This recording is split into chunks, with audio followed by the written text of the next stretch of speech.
Hey everyone, Michael with Quiet Lawn here.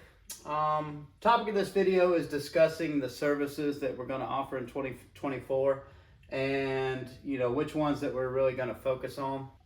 As I've mentioned in previous videos this year, I've had a lot of frustrations with some of our services, and I've talked about why I wanted to move towards other ones. Our plan for 2024 is we want to aggressively grow a few of our services, and we want to either maintain or start tapering off or getting rid of other services. So the services that I want to aggressively grow are all year-round services. I want to make a distinction between seasonal services and year-round services, because seasonal services, while they might be profitable, while they might be appealing, you have the frustration of what to do when you have employees during the off season. If you're just by yourself and you want to be a one-man show, or you have somebody that can help you, that's fine being laid off, in the off season, that's fine. Or if you're in an area like up north where that seems to be a normal cultural thing, and it doesn't, it's not going to run people off where they go look for a full-time year-round job. That's great. It's just not the situation here in the South where I am in particular. So, the problem with those seasonal services is it's very hard to maintain employees year over year and, continue to have them with your company. So what you have to do is end up adding these other services, which are completely different businesses, completely different learning curve, completely different everything. You have to have all these other businesses to fill in that void in the off season.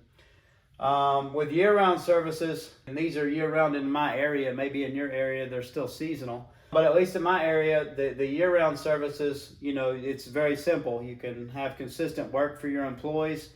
You can plan. You don't have to train them on all these different skills. You don't have to have all these different pieces of equipment for different services. Your insurance is cheaper typically when you don't have some of these things. That's why I'm continually trying to move our business in that direction, and why you see a lot of companies move in the same direction after they've been in the green industry or for several years. So I would like to continue to aggressively grow our fertilization and weed control program. We've been growing that for a few years. That has been a focus for us, but I want to continue that, and I want to, ramp that up to a new level. We've made some good changes to our program this year, which I think are really going to differentiate us in our market, and add a lot of value, over our competitors. The new service we added last year, and we're just starting with it, so we only have a handful of customers, is Pest Control. But that, hands down has to be one of the best businesses, not just in our space, but anywhere. Pest Control is one of the most profitable, one of the best, gets one of the highest multiples when you sell the business of almost any industry, almost up there, with like software and some stuff like that, without a lot of the risk. But Pest Control is something I really want to push this year. I've been fortunate to hire somebody that has been doing it in our area for 7 years. He's a technician. He's going to be our fertilization and weed control tech. He's also done that before.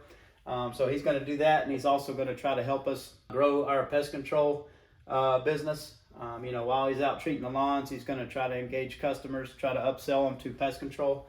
And we're heavily incentivizing him to do that. So those two services are the main thing. The one seasonal service that I am looking to continue to grow aggressively is residential Christmas lights. And the reason is it's just so dang profitable.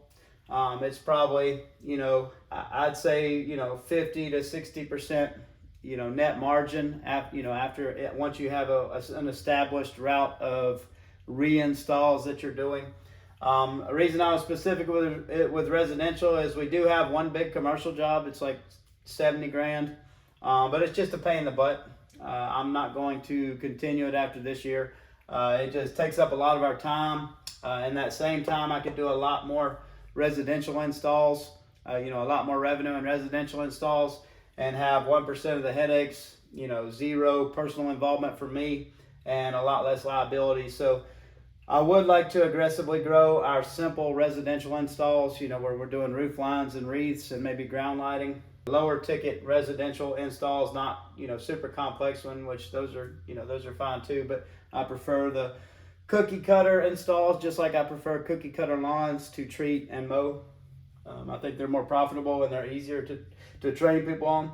So that's where we want to put all of our marketing dollars, probably $50,000 or so this year that I want to spend on marketing, or next year, 2024, on those services. As far as mowing, right now it's still a significant chunk of our revenue. It was probably 35 or 40% of our revenue this year. So I do want to eventually probably get out of mowing, unless there's some kind of major change that comes that makes it a lot more appealing, like I've talked about in the past with the robotic mowers. I want to, like I said, eventually phase it out or split it off into its own thing or subcontract it or something. It's not that it's not profitable. We actually have an amazing mowing business, which surprises most people in other areas when they hear how well we do with mowing. Our one-man crews average $650 to $850 a day, with push mowers and 30-inch Ryobi ride-on mowers. And we're not in a high-end area. Everybody thinks that. We're in a low cost of living area, which is why it's one of the most popular housing markets in the country right now, because everybody's trying to escape those high cost areas like New York, New Jersey, Ohio, Pennsylvania. They're all coming here for refuge. But we have very profitable mowing. It's not that our mowing is not profitable. It's not that, we don't have it down pat and we're efficient with it.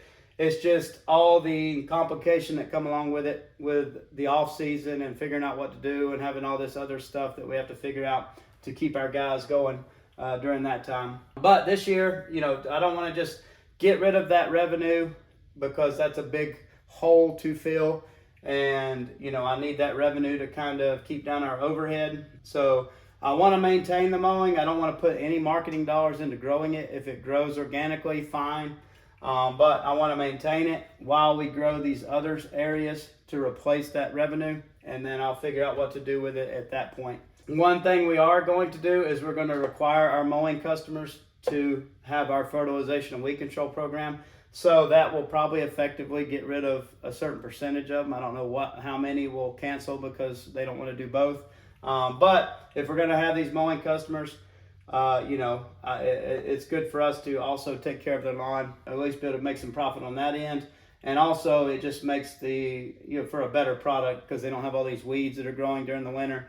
Their lawn looks a lot better when it's mowed. It just helps make the mowing service better. One thing we're going to try is dog poop removal.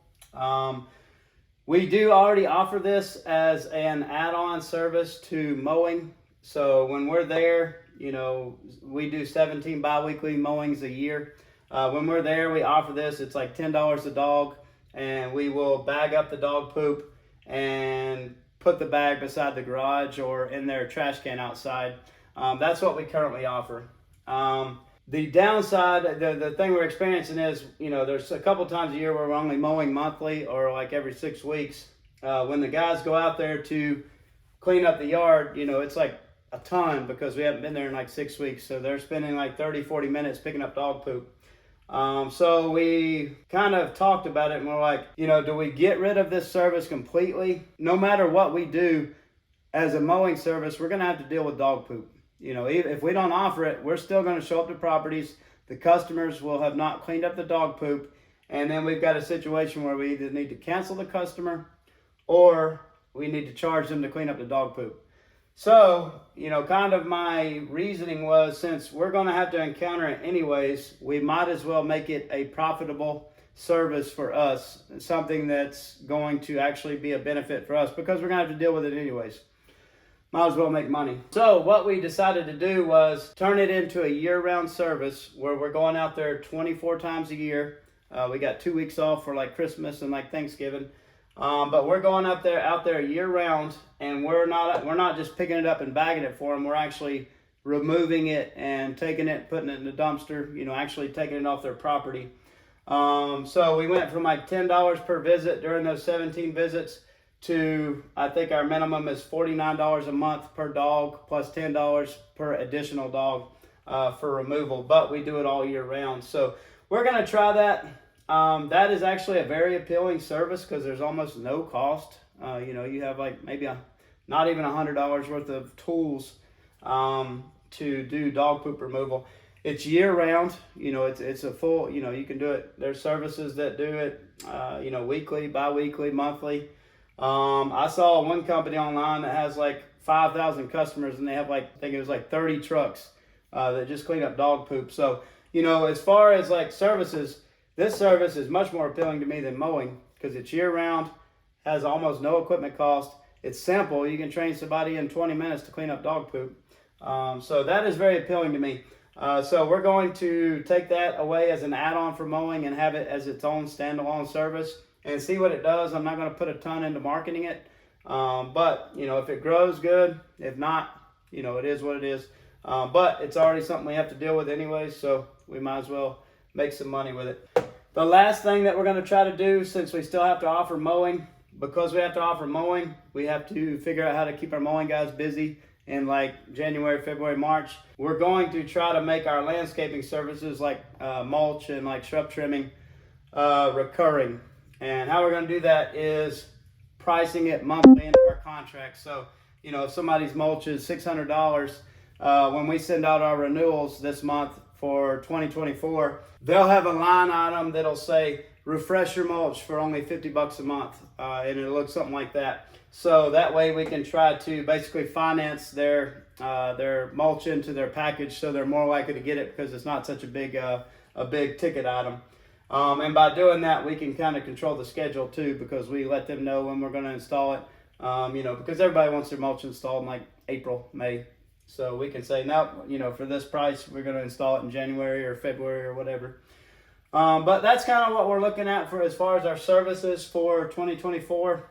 Like I said, I'd like to eventually taper off these landscaping and mowing and focus on these other things. Long term, Christmas lights, it's really cool. I don't know, we'll have to see, at some point if that's, going to interfere with the pest control and fertilization weed control. I don't know. We might eventually split off into two different companies, one the turf and pest, and the other, mowing and Christmas lights and all that stuff. So I don't know. We'll see what the future holds. But, for now, residential Christmas lights is very appealing, and it's a great way to fund your winter fund and bring in a lot of profit in a very short period of time. But anyways, I hope that helps you guys, maybe with some of your planning. If you have some insight or some ideas, I'd love to hear it. What you're focusing on for next year, where you think the good money is. I do think with the economy shrinking, I think we're gonna hit some really hard, turbulent times over the next couple of years. I think a lot of the big ticket items like the landscaping and possibly even the Christmas lights, because that's definitely not a necessity. I think some of those things will definitely be hurt, but the recurring stuff, people still need their lawns taken care of. They still need to keep the bugs out of their house. So I think that stuff will suffer, but not nearly as much as the big ticket one-time items, install type work. But anyways, hope you're all doing well. Have a Merry Christmas. Hope to see you soon.